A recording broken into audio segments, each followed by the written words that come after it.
Actually, I came here today to show you what you've been missing, because everyone's got those blinders on nice and tightly. Everything you like to eat and drink, the taste, the smell, and the texture, we got a vegan version for you. It's been veganized. There's soy milk, rice milk, almond milk, hemp milk, coconut milk, oat milk, hazelnut milk, sunflower milk, and flax milk.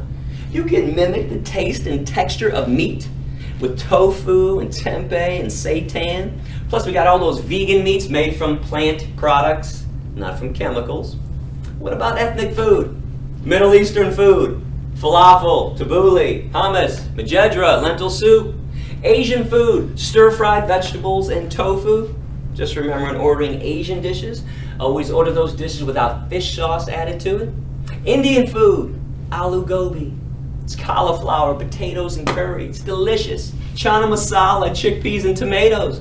Mexican food, rice and beans and guacamole. Italian food, pasta, spaghetti, and pizzas without cheese. Unless you got a cool place in town, and New York has many that have vegan cheese on the menu. Ethiopian food, split peas and lentils. Check out my website for tips on what to eat and where to eat. I have a restaurant section, I have a recipe section, I have a veg shopping guide, and an athlete section too. And don't think I don't watch your faces when I'm up here.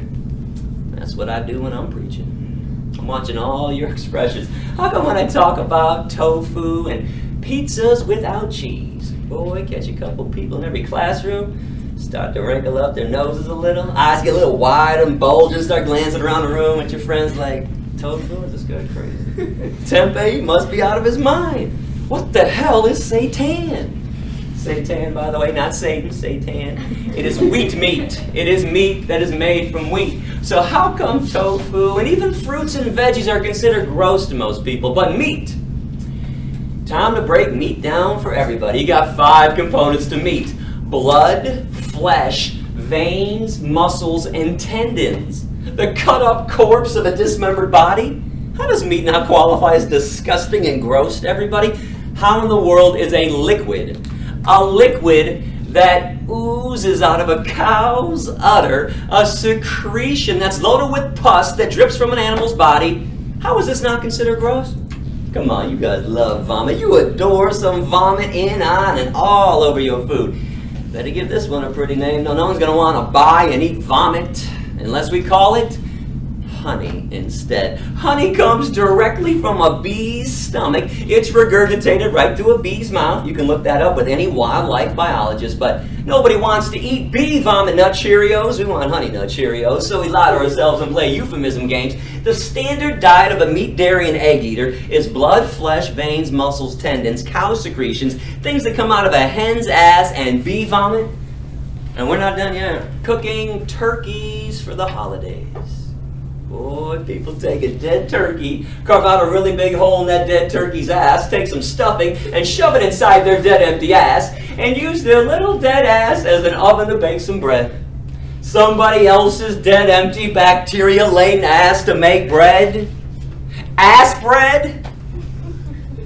And people think vegans are weird because we eat tofu? I tell people one of my favorite meals nowadays: yams and barley. Hook me up with some yams and barley for breakfast, lunch, or dinner, and I'm a happy guy. I know how most people are, though. I tell them this, and they're like, what? You just eat vegetables and grains for dinner? Yeah, I don't know, man. That's kind of weird.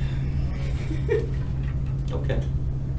But somebody else's rib cage sitting on your plate, that's not weird? Severed legs, sliced up thighs, and mutilated breast on your plate isn't weird and doesn't make you think twice? Is bestiality weird to anybody? Doing sexual things with animals?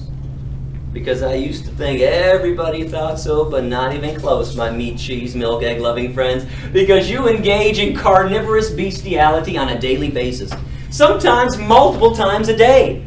You eat things that come out of a hen's ass and shove things into a turkey's ass. You eat breast, legs, and thighs, and then you pay somebody else to sexually molest a cow and squeeze her nipples for you so you can steal her milk? Man, you guys are obsessed with bird asses and cow tits. Enough already. Seriously? Is it possible to step into the 21st century and stop mimicking the behavior of cavemen and cavewomen? You got a choice today. When you leave this room, you can choose to become radically kind, to never intentionally harm another animal for breakfast, lunch, or dinner ever again. These animals have never violated you or taken advantage of you in any way. The least you can do is return the favor. Or stay radically cruel. Keep the status quo as is. Make sure animals have their babies stolen from them. Make sure their horns are cut off, beaks sliced off, testicles ripped out. Make sure they're raped. Make sure they never experience one drop of human kindness. And make sure there's a knife in their throat every second of every minute, of every hour, of every day, for eternity. I hope you make the right choice. Isn't it rough enough being an animal on this planet with us around? As we claim everything for us. The land is ours.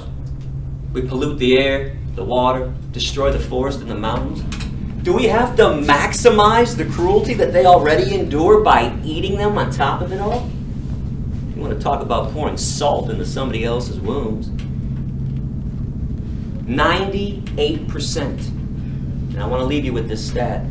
98% of animals who are abused and killed on this planet are abused and killed by the meat, dairy, and egg industries.